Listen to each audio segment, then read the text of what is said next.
E aí, ferrenhos, tudo bom? Chegou aquela vez do mês que todo mundo gosta. Chegou a hora do Infodamas. Então vamos lá para as últimas notícias do Brasil e do mundo com Damas de Ferro.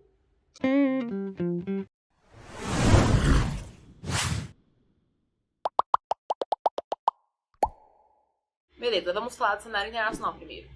Infelizmente, a guerra na Ucrânia e na Rússia se prolonga por mais um mês. Essa guerra que começou lá em fevereiro, e em março teve um pouquinho de notícias de um acordo de paz que poderia ser selado entre Ucrânia e Rússia, porém o acordo não prosperou.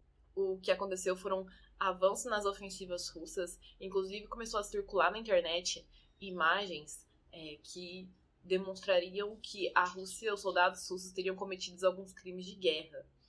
Mais de 100 civis foram encontrados mortos. Putin negou as acusações, claramente, porém, essas imagens fez aumentar as restrições e as punições que o Ocidente tinha imposto sobre a Rússia, e não só o Ocidente, também a União Europeia e alguns países europeus ficaram mais restritos em relação a isso. A própria Lituânia, que estava entre cortar ou não cortar, cortou definitivamente as relações com a Rússia. E como contra-ataque dos russos, o presidente Putin, ele, depois de ter negado a acusação, ele mudou a sua forma de ataque, começou a atacar o leste da região da Ucrânia, e ele também cortou o gás na Polônia e Bulgária. E essa parte de cortar o gás é uma parte muito polêmica, porque a Rússia ela fornece gás para grande parte dos países europeus. E com o inverno, o gás é o que mantém a população aquecida. Então, se, por exemplo, ele resolver cortar o gás na Alemanha, pode vir a acontecer um grande caos. Espero que no próximo mês eu venha com notícias mais felizes sobre a situação da Rússia e da Ucrânia. No entanto, a própria OTAN ela falou que esse é um conflito que pode durar anos. E como resultado disso, a gente tem vários imigrantes ucranianos voltando para o seu país, porque eles pensavam que a situação ia ser uma situação rápida, como eles viram que pode demorar anos e já passou 3 meses, eles não querem ficar na situação de imigrante e estão retornando para os seus países, mesmo com a guerra que está acontecendo no país deles. Outro acontecimento, mas dessa vez mais aqui para nossa América Latina, foi no Peru. Devido ao aumento do preço do combustível e dos alimentos, várias pessoas saíram para protestar sobre esse aumento. E o presidente do Peru, ele fez um toque de recolher surpresa, proibindo esses atos. E como toda vez que o Estado reprime algo, a resposta sempre é contrária do que ele deseja. Então as pessoas voltaram a continuar a sair protestando, só que o Estado ele veio mais violento dessa vez. E em um dos atos de protestos, a polícia acabou atingindo e ferindo 15 protestantes e também vitimou um jovem ativista que tinha 30 anos e acabou falecendo. E também, dentro do cenário internacional, é importante a gente falar sobre as eleições da França. O presidente Emmanuel Macron foi reeleito e venceu a Le Pen, que era da extrema-direita. E isso é uma coisa muito importante na França, porque é a primeira vez em 20 anos que um presidente é reeleito na França. E ele se reelegeu com a promessa de fazer uma economia mais verde, voltada para políticas de sustentabilidade, e também falando a respeito da situação da Rússia e da Ucrânia, falando que ia acolher os imigrantes e tudo mais. Só que ele foi reeleito, assim, por muito pouco. Quase que a Le Pen, que é a extrema-direita, levou dessa vez na França, mas não foi. Agora vamos falar aqui do Brasil um pouquinho. Aqui no Brasil a gente teve várias agitações políticas. Um destaque da política desse mês de abril, que vale mencionar, foi a compra de 350 unidades de Viagra pelas Forças Armadas.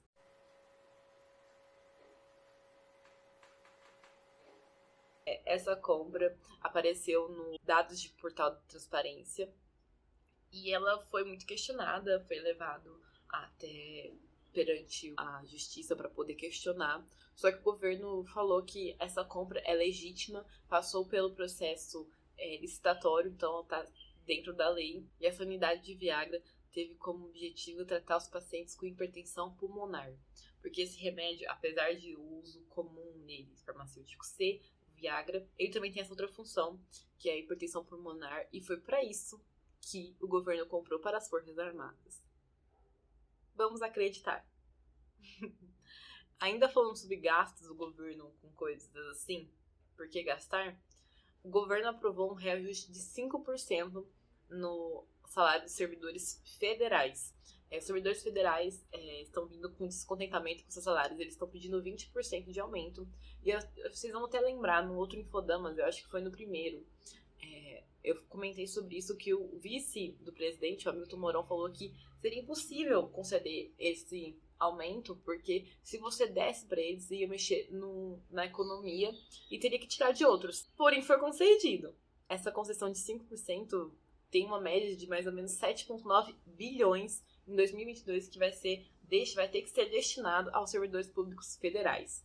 Só não entrou dentro da parte dos servidores a parte executiva. O resto acabaram tendo seus aumentos. Ainda falando um pouco sobre a parte política, mas entrando na polêmica do mês. Qual é a polêmica do mês? Tem a ver com deputado também, só que esse deputado não é de São Paulo, é do Rio de Janeiro. O deputado Daniel Silveira, que já vem causando há um tempo, ele foi condenado pelo STF a 8 anos e 9 meses de prisão em regime fechado. Essa condenação, ela se baseou porque ele teria ameaçado os ministros da corte nas redes sociais. E o relator do processo, que é o ministro Alexandre de Moraes, falou que a liberdade de expressão deve ser exercida com responsabilidade. Daniel Silveira não exerceu a liberdade de expressão com responsabilidade e, por conta disso, levou 8 anos de prisão. Aí eu deixo aqui o questionamento. O que é exercer a liberdade de expressão com responsabilidade? Claramente, poderia recorrer, por isso que ele estava solto, para o próprio STF, mas ainda antes dele recorrer, o presidente Jair Bolsonaro fez um decreto, que é o indulto, concedendo o perdão, que ele tem esse direito, o presidente do executivo, nos crimes que não são violentos e tudo mais, ao Daniel Silveira. Com esse perdão concedido pelo Bolsonaro, que alguns juristas ainda questionam, porque como você vai dar um perdão de uma pena que ainda não transitou em julgado? Foi só a decisão de primeiro grau. Apesar de ser uma decisão ainda de primeira instância, como se diz, apesar de estar... Quem decidiu foi o STF, decidiu por conta do foro privilegiado, ainda poderia caber recurso. Não se tem trânsito julgado para poder se dar esse perdão. Esse é o que alguns juristas questionam em relação ao perdão concedido. Mas Daniel está solto e provavelmente poderá concorrer esse ano eleitoral. Ele está como deputado e os rumores é que ele vai tentar a vaga para Senado esse ano. E agora ele pode, porque ele não tem condenação.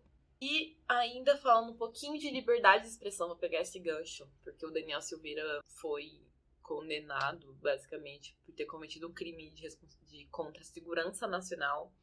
Lembrando que a votação eu não comentei, mas foi 10-1. Apenas um ministro votou contra, que foi o Nuno. O resto dos ministros concordaram com o relator, que é o Alexandre de Moraes, sobre a liberdade de expressão dever ser exercida com responsabilidade. E falando sobre liberdade de expressão, eu puxo um gancho para um acontecimento desse mês. O Elon Musk, um bilionário, ele comprou o Twitter por míseros 44 bilhões de dólares. Nossa, mas eu não sabia que o Twitter estava valendo tanto assim, porque eu não comprei as ações do Twitter antes. Ele não estava. Essa é a questão. Essa compra feita por Musk não se baseou no valor do mercado que a plataforma tinha, mas no que ele gostaria de transformar a plataforma. O Musk, ele comprou com o intuito de transformar a plataforma em uma verdadeira rede de liberdade de expressão. Porque é algo que ele via muito em redes sociais. Um lugar que não se tem um discurso livre e tudo mais. Então ele comprou com esse intuito de aperfeiçoar, de melhorar e deixar livre para todo mundo falar o que quiser. Tanto é que quando ele comprou, ele falou assim, gente, eu quero que todo mundo que concorde e discorde de mim se mantenha aqui no Twitter ainda. Porque é justamente isso que a liberdade de expressão é. E Musk aí fez as ações do Twitter valorizar e bombar, e várias outras pessoas que não estavam na rede começaram a integrar a rede social. Falando agora um pouco sobre a área econômica, vamos ter um pouco de alívio no bolso do brasileiro. O que você está sentindo agora? Felicidade. O governo anunciou a antecipação do fim da tarifa de escassez hídrica E com esse fim, o ministro Paulo Guedes falou que provavelmente as contas de luz das casas residenciais podem vir até 18% mais barata. Essa taxa estava rodando desde o ano passado. Eles anteciparam porque viram dentro da balança que não daria um déficit na economia. Então, vamos aproveitar, né? Nem é sempre que a gente pode pagar R$10 mais barato na nossa conta de luz. E R$10 é muita coisa. Mesmo que não compre nada, é muita coisa. Ainda falando um pouco sobre a área econômica, o TCU, que é o Tribunal de Contas da União, ele estava para poder analisar a questão da privatização. O governo queria que fosse adiantado isso, que fosse acelerado para poder, até 13 de maio, tá tudo fechadinho.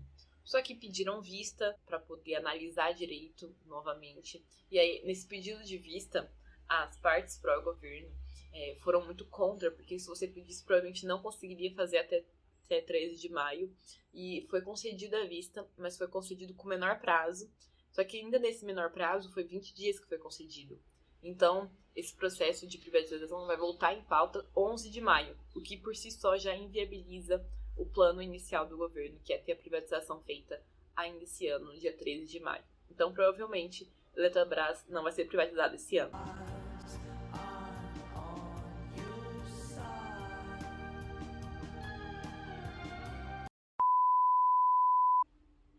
Triste fim.